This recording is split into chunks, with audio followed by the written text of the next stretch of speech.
نزلنا على الهيئه بساحه باب دوما، قلنا لهم نحن عندنا بار وبدنا نعمل حفله ومشروب وكذا.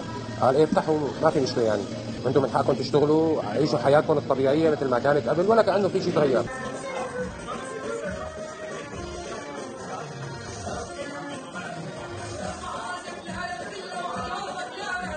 بس العالم يلي اجت كان في انه ارتباك خوف، يعني كانوا سهرانين بس بنفس الوقت ما لهم مبسوطين.